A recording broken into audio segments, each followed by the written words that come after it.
예, 진행해도 될까요? 예. 예. 네 번째 시간 진행하도록 하겠습니다. 이제 네 번째 시간에서는 선로 충전에 의한 장애에서 페란티 현상하고 발전기 자기여자 현상, 그리고 전력주류 계산, 그리고 마지막으로 송정 용량에 대해서 배워보도록 하겠습니다. 선로 충전에 의한 장애 부분을 한번 살펴보면요. 5-8 선로 충전에 의한 장애. 먼저 이제 선로 충전에 의한 장애가 뭐가 있을지 한번 살펴보시면 첫 번째 이제 페란티 현상이 나오고요. 두 번째 발전기 자기여자 현상이 나옵니다.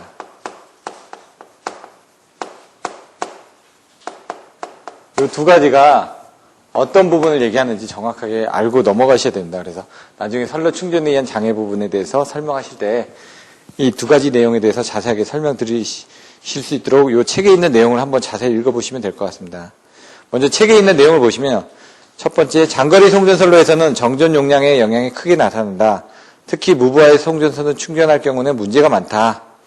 해가지고 내용이 나와 있습니다. 그래서 부하의 역률은 지상 역률이기 때문에 비교적 큰 부하가 걸려있을 때는 전류가 전압보다 위상이 뒤져 있는 경우가 보통이다. 그래서 아까 보셨던 것처럼 전압하고 전류 부분에 대해서 위상이 이렇게 뒤져 있는 게 보통이다. 그래서 저희가 계산할 때 뭐 W는 2에, R에, 콘주게이트 할 때 이 지상 부분이 우리가 지상 역률이기 때문에 지상 역률을 플러스로 하기 위해서 이렇게 송수전전 전력에서 계산을 할 때 이렇게 콘주게이트를 취했다고 그랬죠. 마찬가지로 여기서도 나중에 계산을 하시다 보면 그런 내용들이 또 나옵니다. 전력주류 계산에서도. 전력주류 계산에서도 왜 I의 콘주게이트를 취했느냐 라는 부분은 송수전전 전력에 대한 계산식을 이렇게 하는 게 편하기 때문에 그렇다는 얘기죠. 그래서 지금 보시면은 그런데 부하가 아주 작을 경우, 특히 무부하의 경우에는 선로의 정전 용량 때문에 전압보다 위상이 90도 앞선 충전 전류의 영향이 커져서 선로를 흐르는 전류가 진상으로 되는 수가 있다. 일반적으로 이런데 그렇지 않고 이렇게 진상 전류가 흐를 때도 있다는 얘기입니다. 그때 문제가 되는데 그때가 뭐냐? 충전 전류의 IC 성분에 대한 부분이 생긴다는 얘기죠. 그 IC 성분에 의해서 페란티 현상이 생기고 발전기 자기여자 현상이 생긴다는 얘기입니다. 근데 이제 페란티 현상은 이 진상 전류 IC와 선로의 자기 인덕턴스에 의한 기전력 때문에 수전단의 전압은 송전단의 전압보다도 높아진다. 이 페란티 현상은 뭐라고요? 수전단의 전압이 ER이 송전단의 전압 ES보다 높아지는 현상이다. 왜 일반적으로 이게 정상인데 뭐 때문에? 이 IC하고 리액턴스 때문에, 선로의 리액턴스 때문에 이런 현상이 발생된다. 이거를 이제 이 뒤에 보시면은 페란티 현상 또는 페란티 효과라고 하는데 그림을 그려놓은 겁니다. 그래서 첫 번째, 지상전류가 흐를 때. 두 번째, 진상전류가 흐를 때. 아까 단거리 송전선로에서 여러분들이 다 배우셨죠? 어떻게? ER이 있고 여기 I만큼 이 부하각이 이렇게 돼 있으니까 여기 IR하고 IX에 의한 전압 강화 IZ가 생겨가지고 이 부분은 뭐라고요? ER 해가지고 어떻게 돼요? ES. 송전단 전압이 수전단 전압보다 높게 되는 게 이게 지상전류 일반적인 부하 형태라는 얘기입니다. 근데 뭐라고요? 수전단 전압이 이 송전단 전압보다 커진다면서요. 뭐 때문에? 충전전류 때문에 리액턴스하고. 그럼 이렇게 되는 겁니다. 이렇게 쭉 가는데 얘가 이렇게 부하각이 와야 되는데 진상전류가 흐른다면서요. 진상이 어느 정도 되는지 모르지만 이런 진상전류가 흐르다 보니까 IR하고 IX 분이 생겨서 임피던스 IZ가 이렇게 나오다 보니까 여기 부분이 송전단 전압 ES가 되고 수전단 전압이 ER이 되면은 얘가 ER이 ES보다 더 커지는 경우가 생긴다. 이때는 문제가 생긴다. 왜냐면은 수전단 전압이 커지다 보면 기기의 전격이 있을 텐데 기기의 전격보다 더 큰 전압이 걸리다 보면은 그 문제가 생기겠죠. 소선으로 이루어질 수도 있고. 그래서 이런 것들은 어떤 때에 일어나느냐? 송전선의 단위 길이당의 정전 용량이 클수록 그러니까 C 성분이 많을수록 또 송전선로의 길이가 길수록 현저해진다. 근데 조건이 뭐라고요? 무부하 시, 경부하 시, 부하가 적을 때, 또 정전용량이 클 시, 또 송전선로의 길이가 길 때. 그러니까 다 이게 C 성분에 의한 거죠. C. 무부하 시에는 케이블만 걸려있죠. 그러니까 부하가 안 걸리니까. 이런 부하 전류가 안 걸리니까. 그리고 수영가에 가보면은 부하가 죽더라도 심야나 경부하 시에는 어떻게 돼요? 콘덴서는 계속 투입해져 있는데 공장의 모터는 죽죠. 그러다 보니까 이런 C 성분들이 늘어나가지고 이런 페란티 현상이 늘어난다는 얘기입니다. 그래서, 선로 내의 전압은 송전단이 제일 낮고 송전단으로부터 멀리 떨어질수록 점점 높아지며 수전단에 개방되면서 최고값을 보이게 된다. 이런 부분이 문제될 수 있다 이거죠. 그래서 장거리 무부하 송전선을 시충전할 경우에는 ER이 전격 전압을 갖게 되게끔 ES로 충전하는 것이 보통이다.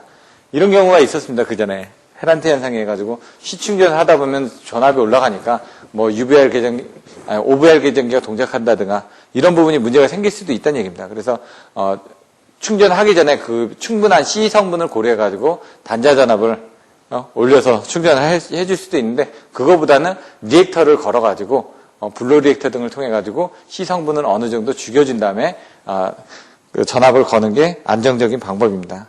그 밑에 보시면 한 상당에 충전 용량이 나와 있습니다. 한 상당에 충전 용량 계산하는 식이 나와 있습니다. 요건 한번 참조를 해서 보시면 되는데요. 보시면은 나와 있는 것처럼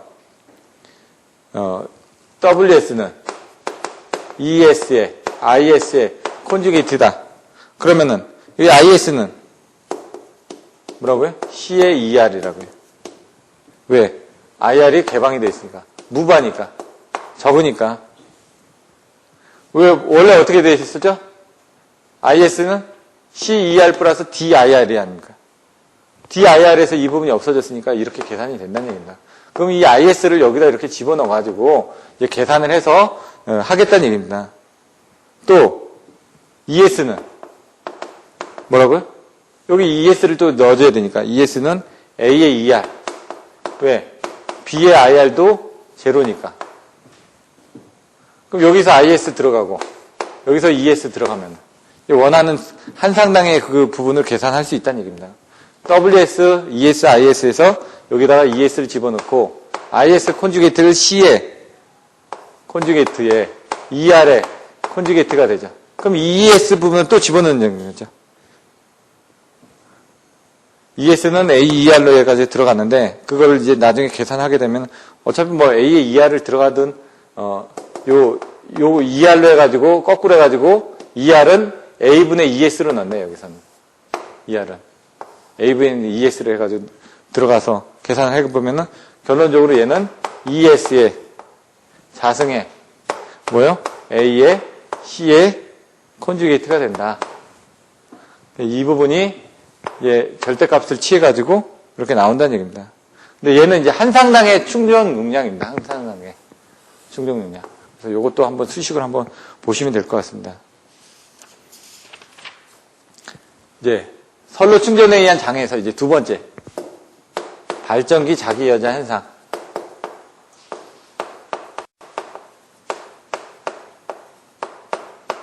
여기서 요거 이제 책에서 이제 내용들을 한번 잘 읽어 보셔야 되는데요. 장거리 송전선로에서는 수전단의 부하가 없을 경우에도 정전 용량에 의한 충전 전류가 송전단으로부터 공급되지 않으면 안 된다. 그래서 아까 그 충전 전류 때문에 페란티 현상이 발생되는데 여기는 발전기 자기 여자 현상이 발생된다는 얘기입니다. 그렇다면 이제 발전기하고 관련되어 있다는 얘기죠. 얘는 이제 송전선에서의 어떤 충전 전류 때문에 됐던 거고 얘는 발전기 쪽에 관련되는 부분이 있다는 얘기입니다. 그래서 내용을 보시면은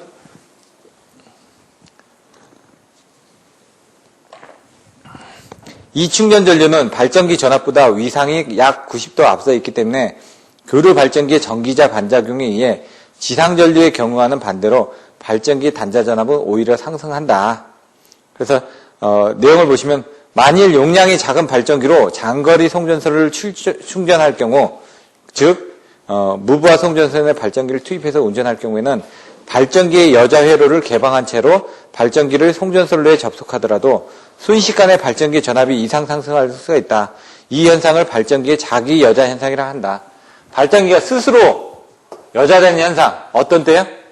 발전기 용량이 작을 때. 용량이 작을 때 여자 회로를 개방을 하더라도 여자 회로를 개방했는데도 불구하고 어디서? 송전선으로부터 들어오는 이 충전 전류에 가지고 자기가 스스로 여자가 되는 겁니다. 전류가 흐르다 보니까. 그래서 전압이 상승을 해버리니까 발전기 쪽에 문제가 생기니까 발전기가 트립이 돼버리겠죠. 이런 것 같은 건 실제로 몇 번 케이스를 겪었었는데 어떤 경우에 생기냐면 공항 같은 경우 아니면 항만 지역 이런 데는 이제 케이블이 많습니다. 그러니까 어떤 경우가 있으면 공항에서 케이블들이 활주로에 이렇게 있을 거 아닙니까? 여기 발전소가 있고 여기 정전이 한전인데 한전에서 하다가 이제 트립이 돼서 이제 발전기로 이제 전원을 공급해주기 위해서 여기 있는 각각의 관제탑이라든가 활주로에 있는 뭐 등이라든가 이런 쪽을 공급을 해주기 위해서 하는데 여기 시성분이 많다 보니까 이 발전기에 여자 회로를 개방을 한 채로 그냥 바로 시충전을 하는 거죠. 처음에 충전을 하는데도 이 성분이 크니까 이 발전기가 주저앉아 버린다는 얘기죠. 항만도 마찬가지입니다. 도크가 길지 않지만 뭐 몇 킬로씩 되니까 이런 부분이 실제 사례가 있어가지고 여기다 어떻게 했냐 션트 리액터를 달아가지고 요 시충전할 때 요거에 대한 콘덴서 성분을 얘가 없애진 상태에서 이제 투입을 하게끔 하는 그런 사례들이 있습니다. 실제로. 그래서 여러분들 이게 이론에만 보는 부분이 아니라 이게 실제로 다 적용이 되기 때문에 이런 이론적인 부분을 정확하게 알고 계시면 나중에 도움이 됩니다. 그래서 발전기의 자기 여자 현상을 이제 송전 선로에 따라서 이제 그림으로 그려져 있습니다. 그 그림을 어떻게 그리는지 한번 살펴보도록 하겠습니다. 그림 5-32를 그려드리고 그림의 각 그 부분이 의미하는 부분을 설명드리도록 하겠습니다. 그림을 딱 보시면 이렇게 나옵니다. 이렇게 그림을 그릴 때마다 좀 헷갈리는데 이게 하나 그리고 둘 그리고 셋 그리고 넷. 이 그림하고 똑같이 한번 그려볼까요? 얘가 1번 얘가 2번 얘가 3번 얘가 4번. 예, 제가 그림을 이걸 좀 더 작게 그렸어야 했는데 얘가 VL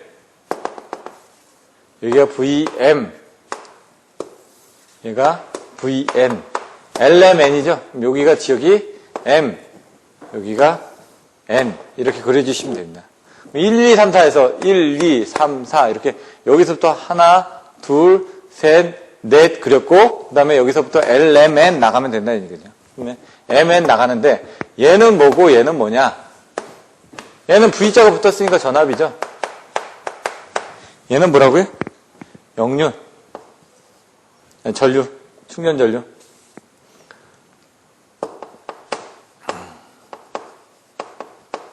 그럼 1번은 뭘까요? 1번은 무여자시.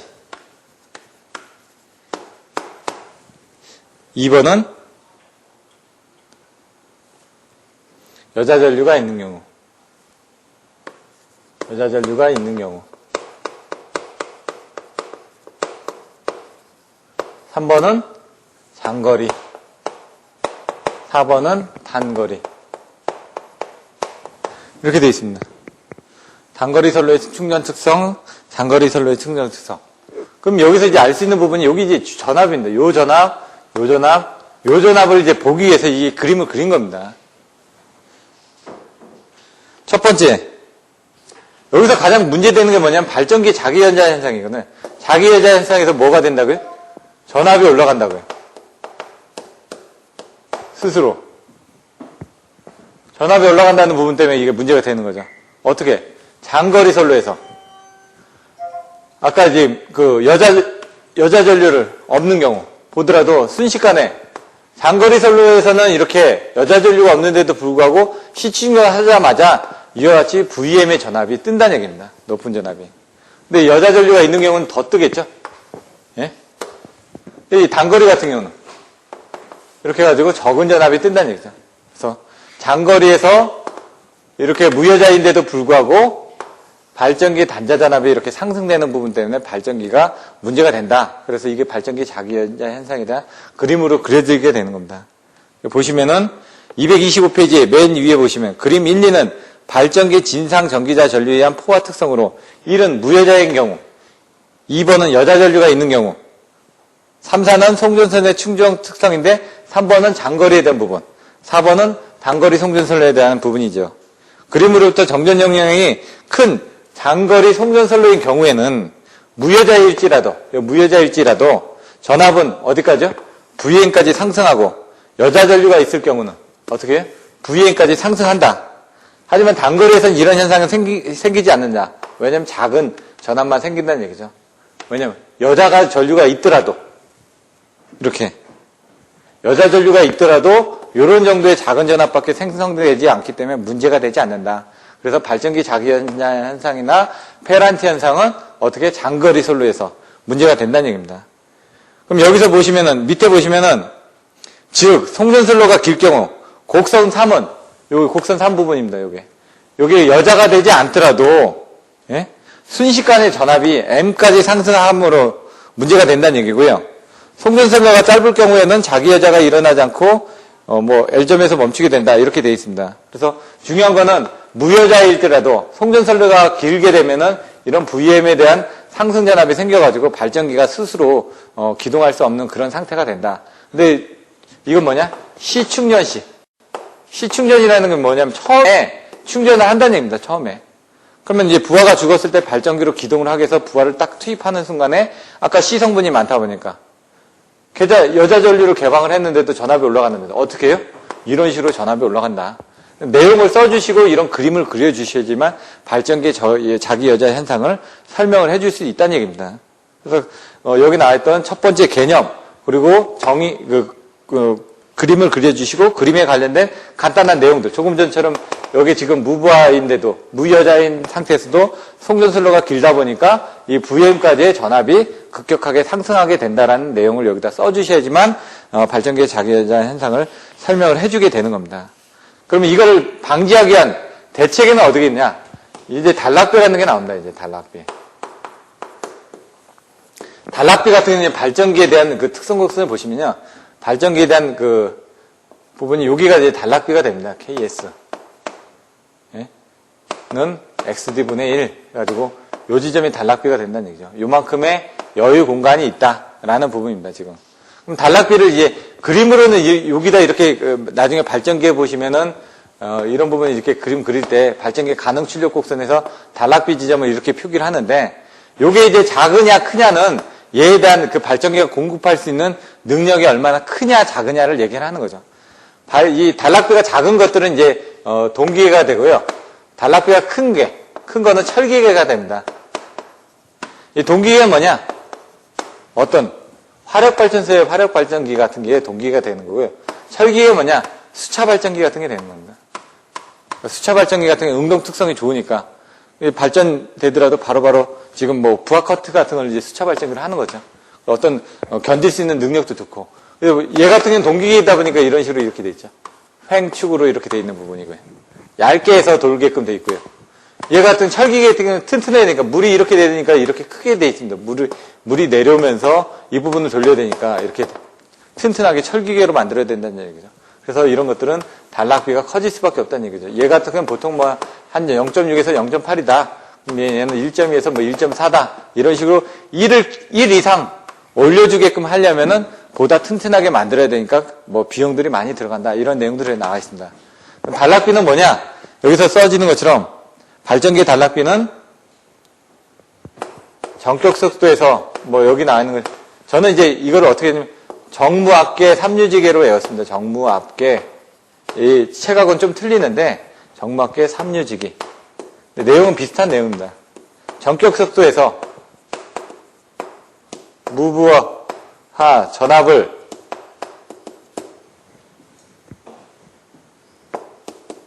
발생하는데 필요한 계좌 전류.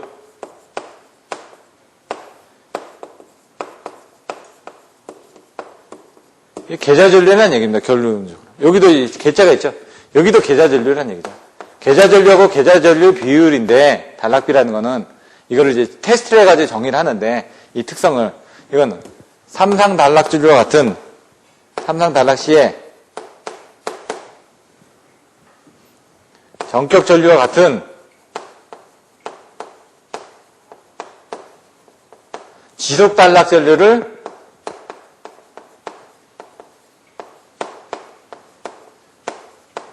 흘리는데 필요한 계좌 전류. 이런 식으로.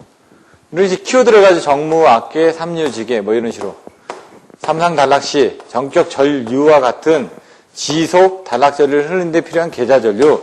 이거는 전격 속도에서 무브와 전압을 인가하는데 발생하는 무브와 전압을 발생하는데 필요한 계좌 전류. 이런 식으로 외운다는 얘기죠. 안에 있는 내용들 똑같이 보고 하시면 됩니다. 근데 이제 그 단락비는 다른 식으로 이제 또 정의를 한다는 얘기죠. 단락비 KS는 이와 같이. Q. 발전기의 전격 출력. Q 다시. 소요 충전 용량. 그리고 여기다가 가르고 V 다시 4승의 1 플러스 로. 이건 포화계수고요. 그래서 이런 단락비는 요거보다 커야 된다. 왜? 송전선에서 필요한 부분. 요건 이제 발전기에 대한 부분이고, 이 필요한 부분보다 충분히 공급할 수 있게끔 커져야 된다는 얘기예요. 단락비는 하여튼, 단락비라는 부분이 뭐냐면, 이런 식으로 이제 얘가 공급할 수 있는 요런 양이 송전선에서 필요한 충전 용량보다 큰 값을 공급을 해줄 수 있으면은 얘는 아까처럼 발전기 자기여자 현상을 일으키지 않고 시충전을 할 수 있다는 얘기입니다. 단락비란 이런 정의고 있고요. 발전기, 밑에 보시면 식 5-66페이지. 페이지 225페이지에 식 5-66 밑에 보시면 단락비가 큰 발전기일수록 송전선로의 충전에 적합하다는 걸 알 수가 있다. 발전기의 단락비는 1 정도일 경우가 가장 경제적으로 되며 이것을 더 크게 한다는 것은 발전기가 대형으로 되어 값이 비싸져서 경제적이 못 된다. 아까 얘기한 것처럼 수차 발전기 같은 건 이런 것들이 경제적이 못 된다는 얘기죠. 즉 밑에 보시면 아래와 같이 충전용의 발전기 용량이 선로의 충전 용량보다 커야 한다는 것을 뜻하는 것이다. 발전기 용량이 충전용보다 커야 된다는 걸 뜻하는 것이다. 이제 발전기를 이제 요걸 가지고 이제 이쪽으로 넣고 반대로 이제 돌린 겁니다, 이제. 그럼 밑에 보시면 Q는 이게 밑으로 가고 이게 이쪽으로 하니까 KS분의 Q 다시. 나머지는 식이 똑같겠죠. V 다시 V의 4승 1 플러스 로. 이렇게. 이건 뭐냐? 발전기 용량은 이 선로의 충전 용량보다 커야 된다. 이겁니다, 지금. 요 식에서 요거를 지금 유출을 해놨다는 얘기입니다, 결론적으로. 그 식 5-67 밑에 보시면 다음 이 조건이 만족되지 않았거든요. 얘보다 크지 않았을 때는 어떻게 되냐? 수전단에 병렬 리액터를 접속한다. 아까 케이블이 있으면은 이 케이블에다가 어떻게 병렬 리액터를 달아가지고 이 시성분에 대한 어떻게 충전 전류 이 부분이 나타나는 거를 어떻게 이렇게 지상 전류를 공급해가지고 얘 부분을 각도를 줄여서 이쪽으로 나타나게끔 만들어줘야 되겠죠. 그래야지 페란체 현상이라든가 이런 부분이 안 생기니까. 그래서 병렬 리액터의 지상 용량으로부터 진상인 충전 용량의 일부를 상대해서 선로의 길이를 정기적으로 짧게 하는 효과가 있다. 그래서 보통 어떻게 하냐면요. 3, 4, 5kV 같은 경우 200mV를 답니다. 한전은 154kV 같은 경우는 100mV를 답니다. 23kV 같은 경우는 30mV의 션트 리액터, 블로 리액터를 달아가지고 아까처럼 이제 심야 경부하시 같은 경우는 중앙급전소에서 뭐 넣어라 마라 하면은 그때마다 이제 단계적으로 투입을 한다는 얘기죠. 그렇게 하게끔 되어 있습니다. 이상은 주로 장거리 송전선로의 정전 용량에 대해서 특히 무부하시에 미치게 되는 나쁜 영향에 대해서 설명하였다. 그러나 이 전용 용량은 중부하시에는 반대로 부하의 무효 전력을 상쇄해서 송전선의 역률을 개선함으로써 전압을 향상시키고 또 선실을 경감시킨다는 좋은 영향도 미치는 것이다. 그래서 장점과 단점이 양면성이 있다. 라는 이런 부분을 보시면 될 것 같습니다. 그래서 지금 발전기 자직의 현상에 대해서 설명드렸는데 이거는 어떻게 된다고요? 선로 충전에 의한 영향에 의해서 페란체 현상과 발전기 자기여자 현상에서 발생되는 거고 페란체 현상에서는 여기 보셨던 것처럼 지상전류하고 진상전류에 대한 각도를 가지고 이제 보시는 거고 한상당의 충전 용량 가지고 계산했고 발전기 자기여자 현상에 대해서 설명드렸고 거기에 관련된 간단한 이제 수식들 그리고 이제 여자 현상이 생겼을 때 단락비 부분하고 관계가 어떻게 됐는지 이런 부분을 설명을 드렸습니다. 이제 다음에는 이제 전력조류 계산에서 내용을 설명드리고 이제 송전 용량에 관련된 그런 부분을 설명을 드리겠습니다. 전력조류 계산은 사실 전력계통공학에서 나옵니다. 나오는데 여기 나와 있기 때문에 기본적인 부분을 설명을 드릴 거고요. 전력조류 계산에서는 여기 나와 있는 것처럼 어떤 식으로 이제 그 임피던스 부분이 나옵니다. I는 Y분의 2 해가지고 Y2가 나오는데 직각좌표, 극좌표로 변환을 해서 하는 부분들과 그리고 변환을 했을 때 기질량과 미질량을 어떻게 계산을 해서 계산을 해야 되는지 그런 내용들이 나오게 되어 있습니다. 그래서 그런 내용들을 살펴보도록 하고요.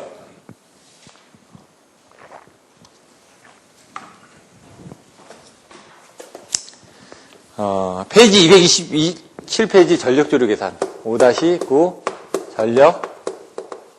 전력조류 계산. 전력조류 계산이 뭔지는 이제 설명을 드릴 텐데, 맨 위에 보시면은, 전력 원선도라는 것은 어디까지나 송전단과 수전단이 1대1로 대응하는 간단한 이기 계통에 한해서만 그릴 수 있고, 그러니까 원선도는 뭐라고요? 아까 얘기했던 송전단, 예? 수전단에 대한 전압만 가지고 송전단 측, 수전단 측밖에 못 본다는 얘기죠. 근데 밑에 보시면 주 3회 해가지고 원칙적으로 2기 계통을 대상으로 하지만 특수한 경우 3기 계통까지 확장해서 그릴 수 있다라고는 돼 있습니다. 하지만 원선도는 뭐라고요? 송전단 측에 대한 부분하고 수전단 측에 대한 부분. 이렇게 가면서 송전단 측에 대한 부분하고 수전단 측에 대한 부분만 볼 수가 있다는 얘기입니다. 이게 나중에 보시면 안정도에서 등면적법하고 똑같죠. 등면적법은 2기까지밖에 못하지 않습니까? 안정도에서. 근데 나중에 안정도에서는 3기 계통, 다기 계통에서는 어떻게 되죠? 단단법에 대해서 설명을 하죠. 이번에 시험에 단단법에 대해서 나왔지 않습니까? 마찬가지로 여러분들이 전력조류 계산에서도 원선도는 이렇게 그 2기 계통밖에 못하기 때문에 여러 가지 계통을 하기 위해서 바로 전력조류 계산이라는 걸 한다라는 내용이 나와 있는 겁니다. 그래서 보시면 그러나 실제 성전계통이란 이처럼 간단한 이기계통으로 되어 있는 것이 아니라 여러 가지 이제 성전선로가 복잡하게 연결돼서 다기계통으로 구성이 되어 있다 이거죠. 그래서 다기계통으로 구성되어 있는 걸 계산하기 위해서 이제 전력조류 계산이라는 걸 하는 겁니다. 중간에 보시면 전력조류 계산이란 그림 5-32에 보인 것처럼 수많은 발전기에서 발전된 유효전력, 무효전력이 어떠한 상태로 전력계통 내를 흐르게 될 것인지 또 그때 모선에서의 전압과 전류는 어떻게 됐는지를 조사하기 위한 계산이다. 뭐라고요? 유효전력과 무효전력의 흐름 그리고 그때 발생된 전압과 전력, 위상각 이런 것들이 필요하다는 얘기입니다. 지금 전력조류 계산에서는 보시면은 맨 밑에 보시면 조류 계산이란 주어진 계통 조건으로부터 어떤 조건이 주어졌는지를 여러분들이 아셔야 된다는 얘기죠. 예? 전력 방정식을 정식화하고 이것을 풀어서 계통 내 각 점의 전압 분포라든가 전력 조류, 기타 전력 손실 등을 구하는 계산이라고 말할 수 있다. 그래서 이런 부분들이 어떻게 되는지 살펴보도록 하겠습니다. 페이지 228페이지 보시면 이와 같이 발전기가 있고 이와 같이 계통이 이렇게 복잡하게 구성이 되어 있다는 얘기입니다. 그걸 행렬로 계산하기 위해서 이와 같이 단선도를 하게 되면 뭐 이쪽에 연결돼 있고 뭐 이쪽에 연결돼 있고 이쪽에 연결돼 있어서 여기에 대한 뭐 모선 전류가 I1 있고 E2가 있고 E1 있고 I12가 있고 이런 식으로 왔다 갔다 하는 부분에 대한 것들을 세 개를 이렇게 그림을 그리는 거죠. 그래서 이거를 이제 보셨던 것처럼 전력 회로를 구성을 하게 됩니다. 근데 이걸 나중에 계산을 하다 보면 이것들을 계산하는 수식들을 하게 되면은 계속 봤던 것처럼 I는 Y2라는 이런 전력 방정식을 계산을 하게 된다는 얘기죠. 그럼 이 부분이 어드미턴스고 이게 전압이고 이게 전류고 그 부분은 어떻게 되지? I1은 I2는 I3는 땡땡땡 나오고 뭐라고요? 여기다가 E1은 E2는 E3는 땡땡땡 나오는데 여기에 대한 이 부분에 대한 이 부분이 뭐라고요? 이 부분에 대한 이 부분이 뭐라고요? 이런 내용들이 나와있죠. 그 내용들이 요거는 이제 자기 어드미턴스. 얘 첨자가 어떻게 된다고요? 같은 첨자 11, 22, 33 이렇게 가운데 전달 임피던스에서 이런 것들을 자기 임피던스라고 얘기를 하고요. 자기 어드미턴스.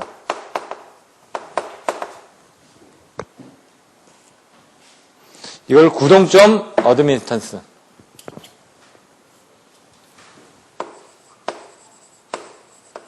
얘의 부호는 플러스다.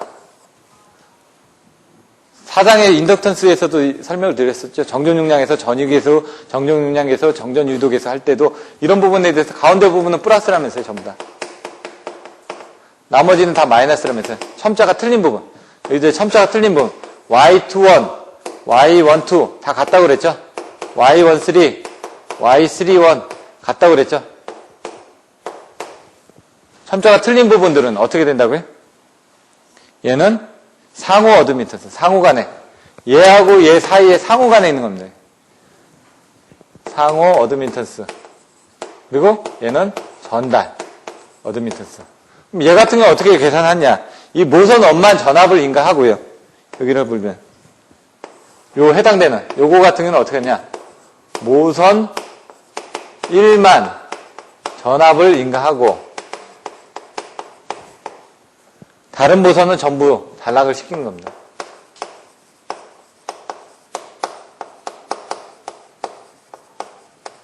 그러니까 다른 모선은 전부 다 없애버리고 얘만 전압을 인가해서 여기서 발생되어 있는 그 부분에 대한 어드미턴스를 구했다는 얘기입니다. 얘 같은 경우는 어떻게? 상호, 왔다 갔다 하는 상호 임피던스를, 어드미턴스를 했다는 얘기죠. 근데 이렇게 하다 보니까 여기 이제 방향 때문에 뭐 마이너스 부분이 이렇게 나온다는 얘기입니다. 이렇게 전부 다 이쪽은.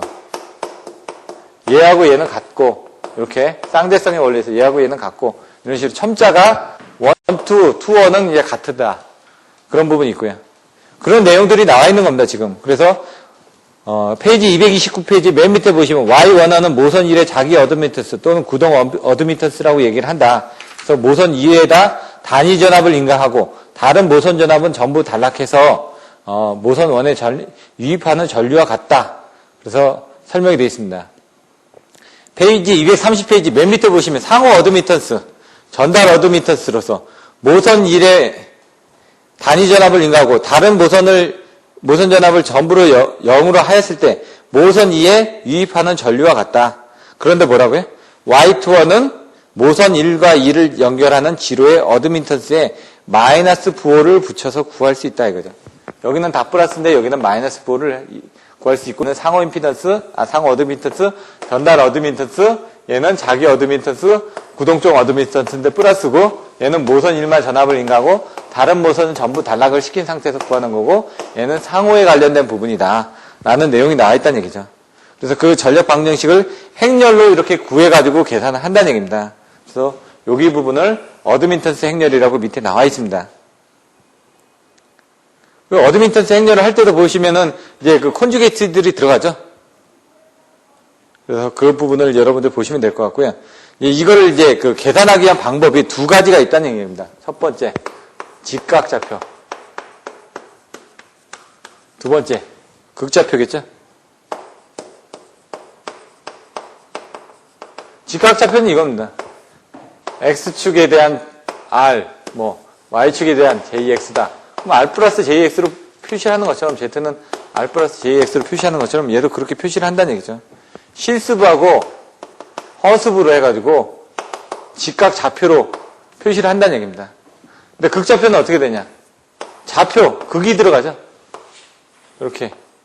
IM에 이 세타 부분이 들어간다는 얘기죠. 이 지점을 세타로서 표시를 한다. 얘는 X축과 Y축의 실수축과 허수축에 대한 부분으로 표시를 한다.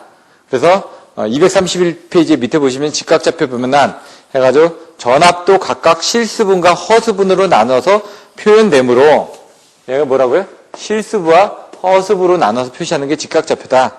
극좌표 232페이지에 보시면 극좌표 변환, 모선 전압과 어드미턴스 행렬 요소를 극좌표 표시로 변환하는 것이다. 극좌표로. 이와 같이 각도로서 그런 내용들이 있고요. 이제 기질량과 미질량, 이걸 계산하다 보면 조류 계산이란 발전기에서 발생된 유효전력과 무효전력의 흐름을 계산하는 겁니다. 그럼 여기 조류 계산에서 필요한 기질량과 미질량이 있다 이거죠. 연립방정식으로 이제 계산을 하는데 얘가 이제 필요한 값들이 네 가지가 있습니다. 근데 그 중에 두 가지는 알고 두 가지는 모릅니다. 발전기 모선. 모선의 종류에 따라서 이제 틀려집니다. 기지량이. 모선의 종류. 그 다음에 기지량, 미지량. 발전기 모선. 근데 발전기 모선 중에 하나가 또 이제 있고요. 이제 부하 모선. 그 다음에 기준 모선. 기준 모선은 스윙 모선 또는 슬랙 모선. 이런 식으로 또 쓰여집니다. 아까 뭐라고 했죠? 특성 임피던스, 서지 임피던스, 파동 임피던스, 고유 임피던스. 똑같은 얘기가 모르면 못 쓴다는 얘기죠. 얘도 스윙 모선을 물어보면 모른다는 얘기죠. 슬랙 모선은 물으면 모른다는 얘기죠. 근데 기준 모선은 안다는 얘기죠. 그러면 안 되겠죠. 이 세 개가 같은 용어다라는 걸 여러분들 알고 계셔야 됩니다. 그러면 여기서 이제 기지량과 미지량을 계산할 텐데요. 발전기는 기지량만 외우시면 됩니다. 기지량은. 부하는 뭐죠? 항상 부하는 P하고 Q값을 씁니다. 얼마를 쓴다는 건 아닙니다. 예를 들어 전동기 같은 경우 역률이 얼마다, P값이 얼마고 Q값이 얼마다 알죠? 얘는 P하고 Q값이 얼마인지 안다는 얘기다. 그럼 발전기 쪽은 전압이 일정해야 되겠죠? 유효전력이 얼마인지 안다. 근데 무효전력 같은 건 다른 걸로 공급해지죠. 얘는 P하고 V를 안다는 얘기죠. 그럼 여기는 이제 기준 모선이 왜 필요하냐? 아까처럼 개통이 막 연결이 돼 있습니다. 이렇게 발전기들 여러 개 연결돼 있겠죠. 발전기들이. 네? 근데 여기 부하들도 여러 개 연결돼 있을 겁니다. 부하들도. 네? 이쪽은 부하 레벨이라 그러면은. 근데 여기서 보시면 어떤 부분이 생기죠? 아까처럼 손실이 생깁니다. 손실이. 유효전력 손실, 무효전력 손실 같은 게 생긴다는 얘기죠. 그럼 그거를 이제 계산을 하다 보면, 저 행렬식으로 계산하다 보면 계산값이 안 맞으니까, 그거를, 무한적으로 흡수할 수 있는 기준적인 부분을 하나 선정을 해야 된다. 그래서 기준모선이라는 걸 하나를 선정해서, 여기서 발생하는 부분이 500이다, 700이다, 그럼 여기서 지금 400이고, 500이고, 뭐 300이고, 그러면은 되는데, 값이 맞아들었는데 여기는 200만 쓰고 뭐 259를 쓴다든가 여기는 411을 쓴다든가 그러면 여기서 지금 발생한 부분하고 소비하는 부분이 안 맞지 않습니까? 안 맞는 부분은 어디냐? 여기 손실 없어지지 않습니까? 그 손실 부분을 얘가 커버할 수 있는 어떤 하나의 안전장치가 필요하다. 그게 바로 기준 모선입니다. 계산을 하기 위한 계산에서 오차가 나는 부분은 흡수하기 위한 부분을 하나 설치를 해줘야 된다는 얘기입니다. 그게 바로 기준 모선입니다. 스윙 모선. 그러다 보니까 얘 같은 경우는 모릅니다. 뭐를. P하고 Q값이 얼마나 없어지게 되는지 모른다는 얘기죠. 여기서 지금 다 계산을 해봐야지 여기서 부족한 부분에 얘가 채워지는 거니까. 얘는 모르는 대신 얘가 바로 무한대 모선이 된다는 얘기죠. 무한대 모선처럼 해가지고. 부하의 증감에 관계없이 계속 공급해 줄 수 있는. 그러다 보니까 전압하고 위상각이 일정한 이런 무한대 모선으로 공급이 돼주면은 나중에 필요한 P하고 Q 값을 여기서 이제 계산하고 남은 값은 자기가 공급해주겠다는 얘기입니다. 그럼 여기서 이제 PQV 델타가 원래 원하는 값이라고 처음에 한번 설명드렸죠. PQV 델타가 저기서. 그럼 PV니까 여기는 Q 값하고 없는 게 델타죠. PQ, V 값하고 델타 값을 모르죠. 이런 식으로 해가지고 기지량과 미지량을 써주시면 됩니다. 근데 이것도 그냥 외우시는 게 아니라 좀 이해를 하고 외우시면은 기지량과 미지량이 어떻게 된다는 걸 유추를 해낼 수가 있습니다. 그래서 기준 모선에서 필요한 게 뭐다? P하고 Q 값이 그쪽에 공급을 해주니까 필요하다. 그러니까 우리가 알고 있는 건 V하고 델타 값을 알고 있다. 부하는 뭐라고요? 항상 P하고 Q 값을 쓰고 있으니까 우리가 전압하고 위상각을 모르는 거다. 발전기 쪽은 뭐라고요? 항상 전력량이 얼마인지 알고 단자 전압이 몇 킬로볼트라는 게 고정돼서 발생하고 있지 않습니까? 그런 부분 알고 있으니까 나머지 Q하고 델타를 모른다. 이런 식으로 이제 전력줄의 기지량과 미지량을 이렇게 정의를 해놓은 겁니다. 그럼 여기 어떻게 되어 있냐? 발전기 모선 P하고 E로 되어 있고요. 여기 무효전력 Q하고 S로 되어 있고요. 부하 모선은 P하고 Q로 되어 있고 E하고 델타로 되어 있죠. 중간 모선 해가지고 이렇게 되어 있는데 넘어가고 이제 기준 모선이 어떻게 된다라는 부분은 여기 나와 있지가 않지만 나중에 이제 전력계통공학에 가면은 이런 부분이 나와 있기 때문에 여러분들이 이런 부분을 정확하게 알고 계셔야 됩니다. 그래서 나머지 내용들은 그냥 한번 보시면 될 것 같고요. 전력 조류 계산의 목적이 이제 나와 있습니다. 그 목적이 조류 계산의 목적이 어디 있냐면 페이지 235페이지 맨 밑에 있습니다. 저는 이제 사운학으로 외웠습니다. 사운학. 여기서 뭐냐? 1번. 사고 예방 제어. 2. 운용계획 위반.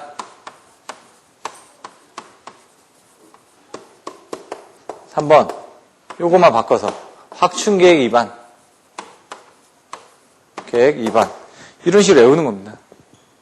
페이지 235페이지. 그러니까 키워드를 가지고 여러분들이 나중에 사운학하면 사고 예방 제어, 운용계획 위반, 확충계획 위반 이런 식으로 바로바로 전력조류 계산의 목적이 뭐고 전력조류의 계산에 대한 내용이 뭐고 그걸 했을 때 기질행과 미질행이 어떻게 되고 어떻게 계산하는지 이런 것들 실제적으로 계산 문제가 있으니까 계산을 하면서도 이런 내용들을 거기다 써주시란 얘기죠.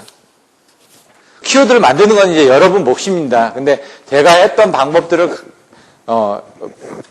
레퍼런스로 알려드릴 테니까 그걸 보고 여러분들이 참조를 해서 만들으시면 될 것 같습니다. 마지막으로는 송전용량 계산 부분입니다.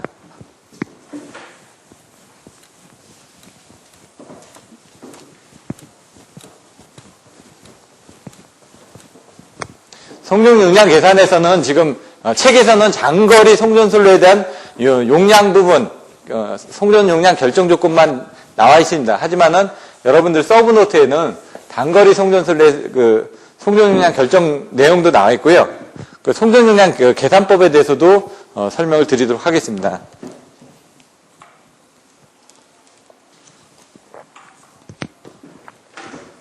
(5-10) 송전용량.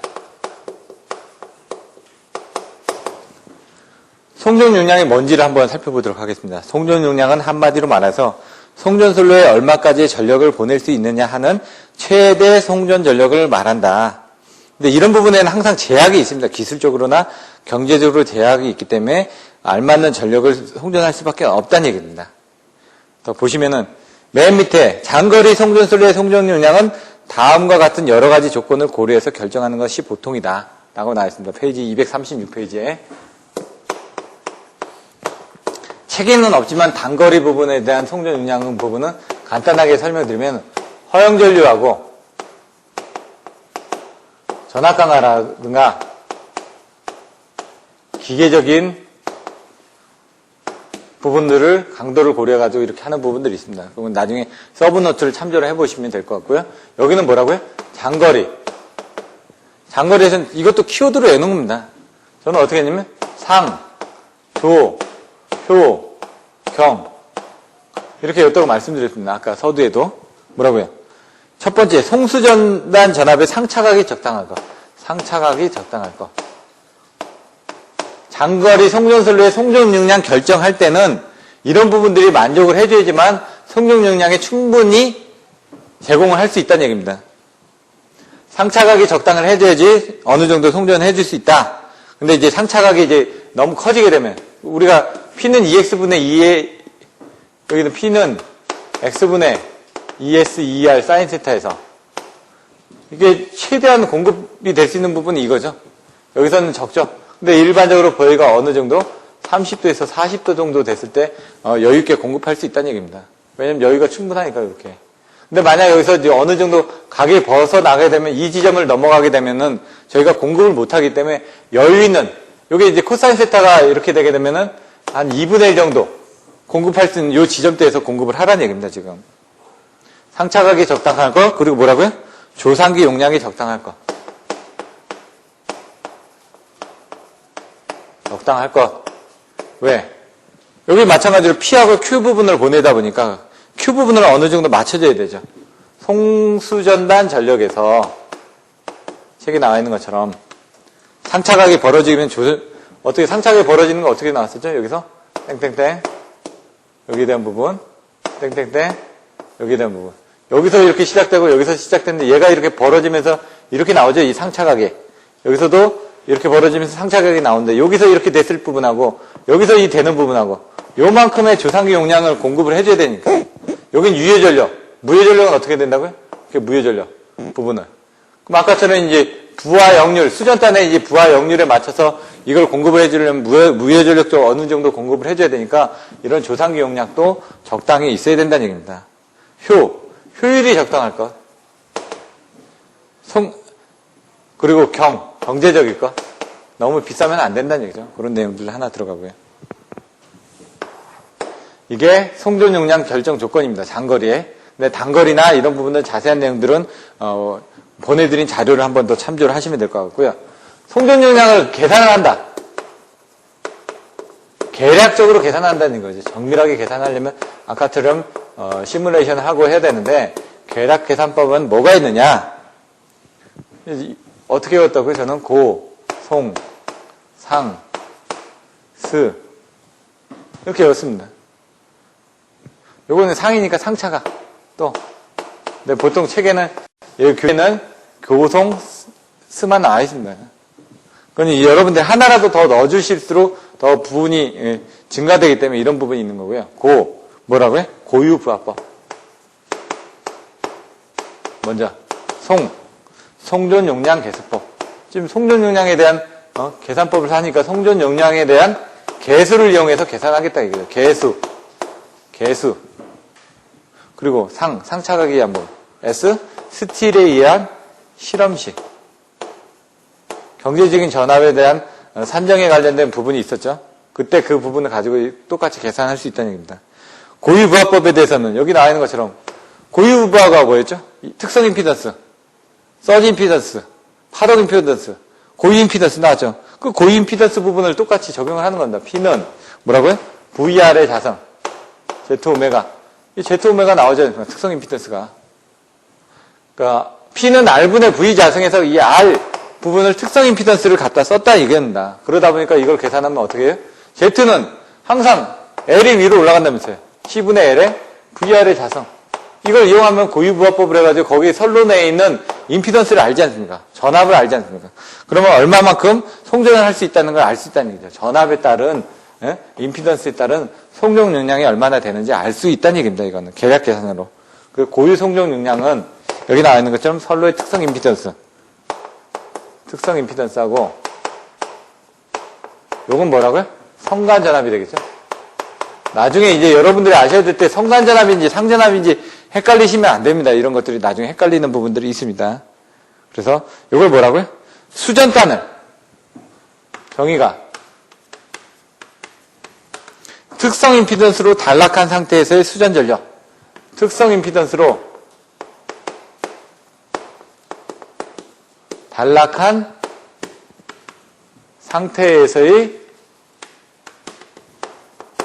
수전전력이 뭐라고요?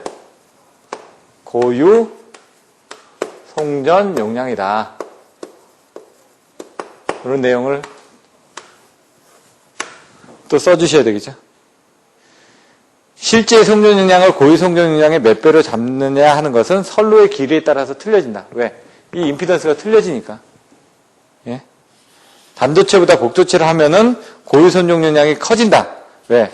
특성 임피던스가 얘가 작아지니까. 복도체를 썼을 때.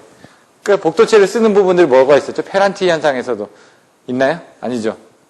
복도체를 쓰는 부분이 4장에서 나왔었죠. 예? 왜 쓰는지. 그런 부분을 한번 또 살펴보시면 될 것 같습니다.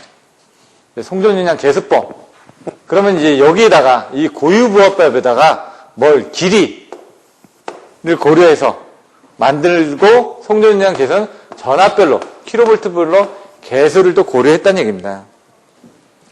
그럼 여기는 어떤 이 특성 임피던스를 어느 정도에 딱 정해져 있는 특성으로 딱 정의를 했습니다. 특성 임피던스가 얼마고요? 가공선이 300에서 500옴 정도 됐죠.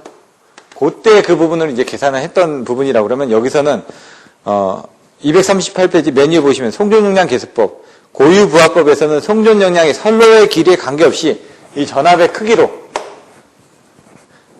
예를 들어 지금 22.9kV에서는 20MV까지 지금 40MV까지 됐는데 1호사에는 300MV 100MV에서 300MV 3, 4, 5에서는 300MV 이런 식으로 이제 정의를 했던 그런 부분들이 이런 식으로 전압을 가지고 얼마 정도 공급할 수 있다라는 부분들을 정의를 했던 고유부하법이라고 그러면은 이거는 선로의 길이에 관계없이 전압으로 크기로만 정해졌기 때문에 여기에 선로 길이를 고려한 거다.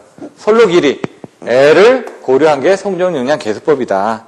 그래서 이 부분에 대해서는 PR은 똑같은 송전 용량이니까 P로 시작하는 거죠. 다 용량이니까. PR은 K라는 어떤 개수가 들어갔다는 얘기죠. 개수가 들어갔는데 뭐라고요? 앞에서 봤던 전압 부분, 이 전압 부분을 어떻게? 길이를 고려했으니까 L이 들어가는 거죠. 이렇게 된다 이거죠. 그럼 이 K라는 개수들이 어떤 게 있느냐? 그거를 보니까 60kV, 100kV, 140kV 별로 해가지고 600, 800, 1200. 600, 800, 1200. 100, 800, 1200이라는 이건 킬로볼트고 이건 개수, 송전 용량 개수라는 얘기죠. 이 값이 어디에 들어간다? 이 K 값이 여기에 이렇게 들어간다. 그리고 거리를 고려했다. 길이를 고려했다. 길이를 고려했다. 뭐에? 고유보합법의 길이를 고려하고 송전 용량 개수를 적용한 게 송전 용량 개수법이다. 그 개수는 어떻게 된다? 60, 140kV에 600, 800, 1200이라는 개수를 고려했다. 그 외에 뭐 3차각 부분이 있다. 뭐 이렇게 넘어가시면 되고, 스틸에 대한 실험식이 어떻게 된다고요? V는 5.5에 루트 0.6L 플러스 100분의 PR 킬로와트가 이렇게 됩니다. 어떻게? 이 용량 부분은 이 전압하고 관계되어 있다 이거죠. 이 PR 부분을 거꾸로 내세워서 계산을 하실 수도 있습니다. 이게 사실 원래는 송전 전압의 경제적인 송전 전압의 크기를 계산하는 식이었다 이거죠. 크기를 스틸럼식에서 계산했는데 송전 용량 계략 계산법에서도 이 용량을 계산할 수 있다 이거죠. 왜냐면 전압이 있으니까, 길이도 있으니까. 어떻게 해요? 처음에는 길이를 고려하지 않은 이 부분이었지만 나중에는 전압, 여기 전압만 가지고 했죠. 성간전압만 가지고. 얘는 성간전압에다 길이를 고려하고 어떤 송전 용량 개수를 했다 그러면 얘는 어떻게 되죠? 길이하고 전압만 가지고 송전 용량을 계산을 했다는 얘기입니다. 이와 같이 해가지고 5장 부분도 다 끝났습니다. 그래서 연습 문제 부분은 한번 보시고요. 다음 장에서는 어떤 부분을 하게 되는지 간단하게 한번 설명만 드리고 끝내도록 하겠습니다. 제6장 중성점 접지 방식과 유도 장애를 보시면요. 244페이지에 중성점 접지 방식의 종류들이 나옵니다. 그래서 비접지 방식, 직접접지 방식, 그리고 247페이지에 가서 보시면 변압기의 단절연, 저감절연 이런 쪽이 나오고 기준 충격 절연 강도에 대한 내용들이 나옵니다. 그래서 그런 내용들을 설명드릴 거고요. 저항 접지, 소호 리액터 접지, 그리고 이제 뭐 보상에 관련돼서 중성전 접지 방식들이 어떻게 비교되는지. 이제 중요한 것들은 이제 페이지 253페이지에 있는 중성점의 잔류전압 부분입니다. 그래서 잔류전압에 대한 그림을 한번 보시고 그때 이것들이 어떻게 계산이 되는지. 그래서 수식을 해가지고 잔류전압이 어떻게 계산되는지 예제 같은 걸 한번 풀어보시고요. 그 다음에 실질적으로 더 중요한 거는 페이지 259페이지는 유도장애입니다. 그래서 유도장애에 대한 세 가지 종류, 정전유도, 전자유도, 고조파유도가 나오고요. 정전유도는 전력선과 통신선의 상호 정종 용량에 의한 부분이고, 전자유도는 전력선과 통신선 간의 상호 인덕턴스에 의해서 발생하는 부분입니다. 그래서 이걸 방지하기 위한 대책들이 가공지선을 선택한다든가 뭐 여러 가지 방법들이 있죠. 그래서 그런 그 인계전압을 줄여주기 위한 방법들이 뭐가 있는지, 그 저감 대책들이 뭐가 있는지 이런 것들을 살펴보도록 하겠습니다. 그리고 마지막으로 유도장애에 대한 경감 대책을 보고 그 다음에 뭐 차폐선에 대한 역할이라든가 아니면 OPGW에 대한 내용이라든가 아니면 그런 내용들 이렇게 해가지고 다음 주에는 6장에 대해서 이제 끝나고요. 시간이 만약 된다 그러면 고장전류 계산에 대한 부분도 일부 하도록 하겠습니다. 오늘 수업은 여기서 이만 마치도록 하겠습니다. 고생하셨습니다.